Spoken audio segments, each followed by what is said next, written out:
Start में हमारा main character वापस आ जाता है। उसके सामने वाइफू खड़ी होती है। क्या तुम्हें कुछ मिला? हमारा उनसे कहता है संभवतः खुद को प्रोटेक्ट करने के लिए उनकी स्ट्रॉन्ग डिजायर के कारण ही उसकी यह पर्सनैलिटी को फॉर्म किया है। डैम इट, मैं सोच नहीं सकता कि उन्होंने क्या क्या सहा होगा। यह सुनकर वाइफू रो पड़ती है और कहती है मैंने बहुत सालों तक इसकी इन्वेस्टिगेशन की, लेकिन मुझे आज तक भी उसका कोई क्लू नहीं मिला कि क्या होगा, और उन्होंने इसका भी जिक्र मेरे साथ नहीं किया कि उनके साथ क्या क्या हुआ है। एमसी कहता है मैं अनुमान लगा सकता हूँ, लेकिन ठीक से नहीं कह सकता कि उनके साथ क्या क्या होगा। जानती हूँ कि वे कितने पेन में होंगे, लेकिन मेरी हिम्मत नहीं होती उन्हें यह सब दिखाने की।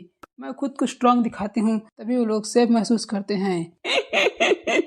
रोते हुए कहती है कि मेरे चिल्ड्रन मेरे वजह से गायब हुए हैं, मेरे वजह से किडनैप हुए हैं। अगर मैं इतनी लापरवाह नहीं होती तो वो किडनैप नहीं होते। उसे सुनकर हमारा एमसी कहते उसे सहारा देते हुए कहता है कि तुम रो मत, रो मत। वो वाइफू पूछती है कि कोई दूसरा रास्ता नहीं है इसे ठीक करने की। हमारा एमसी कहता है कि एक रास्ता है, लेयर ऑफ सिंथेसिस। फिर तुम इसे परफॉर्म क्यों नहीं करते? एमसी कहता है लेयर ऑफ फंडामेंटल कॉन्शियसनेस है माइंड का ओमनीसेंस कहते हैं। इसे मेरे को टेक्निक से कंपेयर किया जाए तो इसमें बाउंडलेस सब कुछ शामिल होता है। अपने आप को बिना नुकसान पहुंचाए एक स्टेट में रखने सक्षम होने के लिए व्यक्ति को एक क्लियर एंड क्लैम माइंड की जरूरत होती है। इसे कोई ग्रेट कॉन्शियसनेस वाला पर्सन ही कर सकता है। मैं कर सकता हूँ, लेकिन मेरे माइंड की पावर इतनी डोमिनेटिंग है कि ज्यादा फोर्स लगाने से को हर्ट भी हो सकता है। वो है तो अब क्या करोगे? हमारे एमसी कहता है कि मेरे पास एक दूसरा पर्सन है जो ये कर सकता है। आपको कहती है कि बी हिक्सिन, तुम उसे जानती हो? हाँ, सभी लोग जानते हैं कि बहुत सालों से मैं उसकी तलाश कर रही हूँ,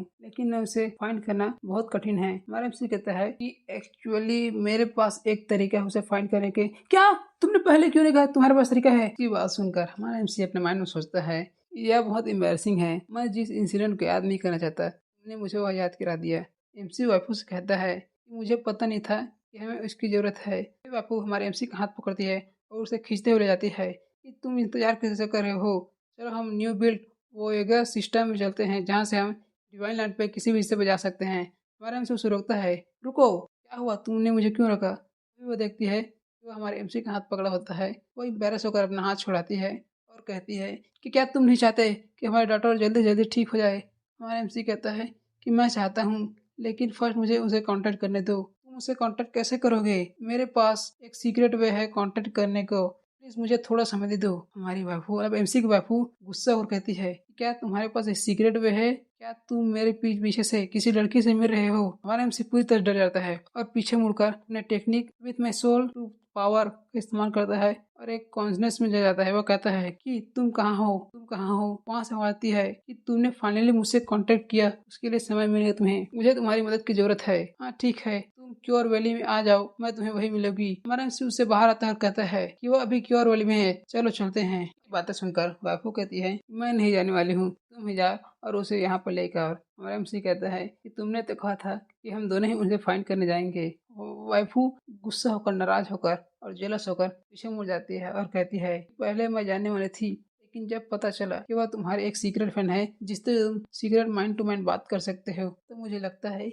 मुझे तुम्हारे जो कबाब में हड्डी नहीं बनना चाहिए। इसे सुनकर एमसी कहता है कि नहीं नहीं, मेरा ऐसा कोई रिश्ता नहीं है। तभी वह नाराज होकर अपने टेबल के पास जाती है, अपने चेयर के पास जाती है और कीबोर्ड में कुछ टाइप कर लेती है, जिससे वहाँ पर गेट खुल जाता है और कहते हैं तुम वहाँ पर जा सकते हो, उसे जल्दी लाना। हमारा एमसी कहता है ठीक है, tata bye bye, see you soon. Shift होता है और हमें वैल्यू ऑफ क्योर्स का सीन दिखाया जाता है। वहीं पे पोर्टल खोलकर हमारा एमसी वहाँ पे आ गया होता है। जैसे ही वो आगे बढ़ता है वह देखता है कि उस क्लिनिक के सामने बहुत सारे लोग खड़े हुए हैं। वो आगे आकर सोचता है कि मुझे यहाँ पर आए हुए बहुत सारे साल हो चुके हैं, लेकिन यहाँ पर आज इतने सारे लोग क्यों हैं? तभी उनके आगे से कोई कहता है कि यहाँ से हटो, मेरे मास्टर को ट्रीटमेंट की बहुत जरूरत है। हमें उस बुढ़ा को दिखाया जाता है जिसने पीला ड्रेस पहना होता है। तभी उन लाइन में खड़े हुए कहता है कि तुम लाइन को फॉलो नहीं कर रहे हो, तुम यहाँ से निकलो टकले। तभी वो टकला कहता है कि मैं जहाँ खड़ा होता हूँ लाइन वहीं से चालू हो जाती है। उनके पीछे से और आते हैं, है तुम रूल को फॉलो नहीं कर रहे हो, तुम निकलो यहाँ से टकले, निकलो यहाँ से टकले। और टकला कहता है कि तुम जानते हो कि तुम कौन हो और मैं कौन हूँ? मैं एक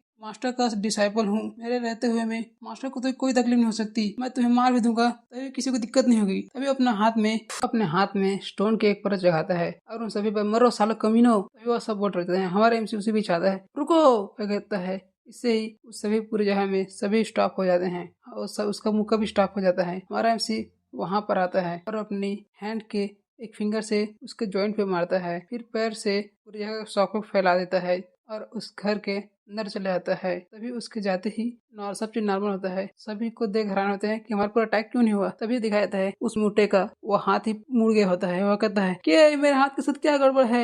वह बुढ़ा उसे देखकर कहता है कि कौन हमारे से बदतमीजी करने की कोशिश कर रहा है। तभी बुढ़े को एहसास होता है कि उसकी पालकी वापस जा रही होती है। ए तुम लोग कहाँ जा रहे हो, तुम कमीना हो, तुम मुझे वापस हाथ रखो, तुम बहुत फायर हो इस मेरे साथ यह करने की कोशिश खींचने की। हमारा एमसी उस घर के अंदर जाता है और देखता है कि एक लड़की हवा में उड़ रही होती है और वहीं पर कोई बैठा होता है। लड़की बैठे बैठे दूसरी लड़की जो हवा में उड़ रही है उसे अपने टेक्निक की मदद से ही ठीक कर रही होती है, उसकी बीमारी को क्योर कर रही होती है। वह एक छोटे नाइफ को कंट्रोल करते हुए उसके पेट से एक मांस मीट का टुकड़ा निकालती है जो खराब हो जाता है। उसे रख कर और उस चाकू को क्लिस्टर क्लियर करके वहीं पर रख देती है।